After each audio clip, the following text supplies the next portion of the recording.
Le thème de l'élu est un thème récurrent dans l'histoire de l'humanité, il n'est donc pas surprenant de le retrouver dans la pop culture et particulièrement au cinéma. Le cliché est désormais connu de tous, et le site TV Tropes me paraît résumer le mieux la situation actuelle de ce cliché. Soyez convaincus que l'élu est bien le seul et unique. Ce personnage a été choisi par une force, et il est seul à pouvoir résoudre le problème scénaristique. Des points bonus sont attribués si le mot élu est verbalisé dans l'œuvre.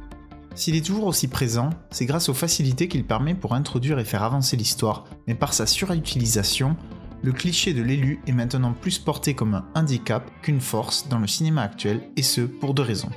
Le spectateur est d'abord habitué à ce schéma car il connaît aujourd'hui les codes bien plus que dans le passé, mais aussi car l'élu est bien souvent utilisé pour pallier un manque de créativité. L'exploiter correctement nécessite ainsi une certaine part d'ingéniosité, mais réussir ce cliché mène souvent à une œuvre mémorable et intemporelle. Je ne compte pas faire ici un historique ou un examen exhaustif du cliché de l'élu, mais l'appréhender à travers 3 versions contemporaines qui ont su l'exploiter avec succès. Harry Potter, Neo et Anakin Skywalker. La saga Matrix est très certainement l'une de celles qui pose le plus d'interrogations sur le thème de l'élu, avec différents questionnements selon les opus, et Neo, dont le nom est un anagramme de The One, est parmi les 3 personnages que je présente aujourd'hui, la représentation qui se rapproche le plus du cliché de l'élu. Neo est présenté comme un marginal dans une société complètement homogénéisée et évolue au fur et à mesure qu'il avance dans sa quête, prédestinée par une prophétie. Le choix des Wachowski qui donne sa valeur à cette interprétation est le conflit incessant qui ronge le personnage principal quant à son statut. L'idée que son futur soit écrit à l'avance le suivra d'ailleurs jusqu'à la fin de la saga, tout comme ses efforts pour sortir de cette boucle. Tout au long du premier Matrix, le statut de Neo est incertain pour tous les personnages, y compris lui-même, qui doutent qu'il soit bel et bien l'élu. Ce doute semble se dissiper lorsque Neo sauve son mentor, puis bat l'agent Smith. Décider de sauver Morpheus ne revient pas pour lui à accomplir sa destinée d'élu, mais uniquement à faire un choix qui lui permet de sauver une personne qui lui est importante. Là où les films suivants vont apporter une pierre intéressante à l'édifice Matrix est dans la caractérisation du statut particulier de Neo. Il n'est pas question pour le spectateur d'assumer qu'il est omnipotent, contrairement à ce qui est souvent fait avec ce type de personnage. Est-il capable de trouver toutes les failles de la matrice ? Est-il véritablement un bug du programme, ou la prophétie fait-elle justement partie de celui-ci ? L'un des éléments essentiels de ces suites est de savoir si Neo est une rareté statistique ou bel et bien une anomalie du programme. Reloaded et Revelations vont d'abord confirmer, et notamment avec le personnage de l'architecte, qu'il s'agit bien ici d'une rareté statistique et non pas de quelque chose d'absolument imprévisible pour le programme, avant de révéler que Neo possède des pouvoirs à l'extérieur de la matrice. Tout comme son savoir sur son statut évolue au fur et à mesure, sa volonté sera ainsi fluctuante et impactée par les révélations sur sa supposée destinée. Les apparitions de l'architecte vont insister sur un des éléments essentiels du film, la question du libre arbitre. Neo l'illustre parfaitement en cela qu'il va agir différemment de ses 5 prédécesseurs, alors que l'architecte considérait leur réaction comme prévisible. Neo est perçu comme un élu, tout ce qu'il y a de plus banal, mais est en réalité le 6e de son genre. Et s'il finit par réussir là où les autres ont échoué, c'est uniquement grâce à ses choix, et non parce qu'il y était prédestiné. L'histoire d'Harry Potter fait partie de celles qui sont inséparables du statut d'élu.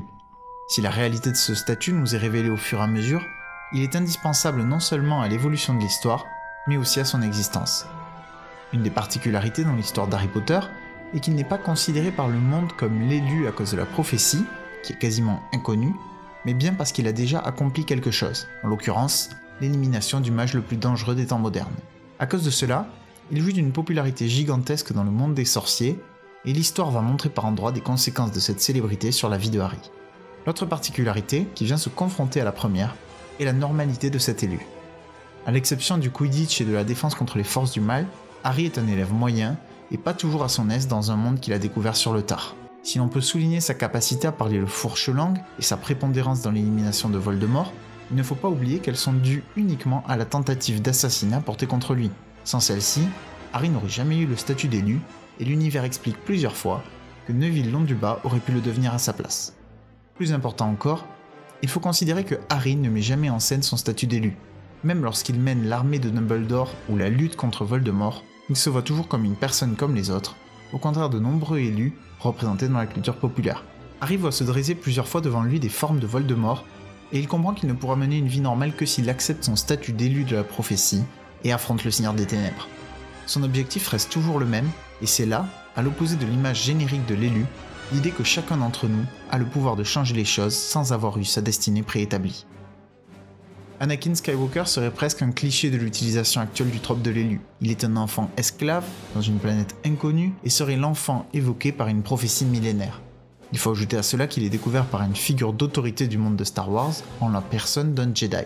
Lorsque sa mère informe Obi-Wan qu'il est né sans père, la figure de l'élu devient encore plus forte puisque l'on a ici un parallèle évident avec l'une des figures historiques de l'élu, Jésus-Christ. Si la prélogie n'était pas un préquel, l'histoire d'Anakin aurait pu être l'une des utilisations les plus surprenantes de la figure de l'élu au cinéma. Elle couvre en effet le cas où une personne présentée comme l'élu devient finalement le vilain de l'histoire. Anakin Skywalker, qui devient Dark Vador, en est sûrement le meilleur exemple. La menace fantôme introduit Anakin Skywalker comme un personnage important, mais qui ne serait pas le héros de l'histoire. On peut à cette époque voir les doutes de certains maîtres Jedi, mais l'histoire les montre plus comme des vieillards refusant d'accepter une nouvelle génération. C'est lors du second épisode que les problèmes apparaissent. Anakin est doué en tout, et est même présenté comme meilleur que tous dans presque tous les domaines. Pourtant, son maître lui reproche plusieurs fois d'être trop sûr de lui, de vouloir avancer trop vite et de risquer de brûler des étapes. Si sa relation avec Padmé, qui sera un élément essentiel dans le troisième opus, vient ajouter à la témérité du personnage, c'est le décès de sa mère qui nous laisse entrevoir la dangerosité d'Anakin Skywalker. Lorsque celle-ci meurt dans ses bras, il décide d'éliminer l'entièreté du village où elle était retenue captive. Inutile de préciser que tout ceci n'est pas très Jedi. La revanche des Sith vient achever la transformation d'Anakin en Dark Vador dans un engrenage qui semble pourtant souvent arrêtable grâce aux nombreux doutes qui se présentent encore chez lui. Les nombreuses images où on peut le voir passer de l'ombre à la lumière et inversement insistent bien sur ce point. C'est finalement le chancelier Palpatine qui saura tirer les bonnes ficelles pour exploiter le supposé élu à son avantage en profitant de la faillite des maîtres Jedi. Si l'idée du poids du statut d'élu est aussi explorée dans les deux autres œuvres, on voit ici à quel point le fait de se savoir unique peut faire évoluer une personne de façon extrême. Exceptionnellement doué, Anakin Skywalker refusait de voir les règles s'appliquer à lui, et sa témérité est plus d'une fois mise en avant dans les trois films. À la fois rappelé à son statut d'élu, mais aussi redouté par ses mentors, Anakin ne savait sur qui se reposer, et a fait le mauvais choix au moment le plus important. Cette histoire permet cependant aussi de mettre sous les projecteurs le poids énorme que peut posséder une prophétie, et les dérives qu'elle peut entraîner en termes de réflexion. Si l'on voit dès le premier épisode les doutes considérables de certains maîtres Jedi envers le jeune Anakin, ils finissent pour la plupart par accepter qu'il est celui qui ramènera la balance dans la force. Comme Yoda l'avait prévenu, So the prophecy says. A prophecy that misread could have been. la prophétie a été mal interprétée par les Jedi, qui n'envisageaient pas que ramener la balance dans la force nécessiterait leur élimination, en plus de celle des Sith qu'Anakin mènera à bien 2 décennies plus tard. C'est leur manque de recul et d'esprit critique envers eux-mêmes qui a mené à la création de Dark Vador. Au final, on voit bien que si le trope de l'élu est aujourd'hui très mal vu, il existe pourtant de nombreuses solutions pour l'utiliser afin de porter un propos. Bien amené, la figure christique de l'élu est sûrement un des catalyseurs les plus puissants à la disposition des scénaristes et des réalisateurs. J'espère que la vidéo vous aura plu. Comme d'habitude, pensez à partager autour de vous, liker et commenter pour me dire ce que vous en pensez.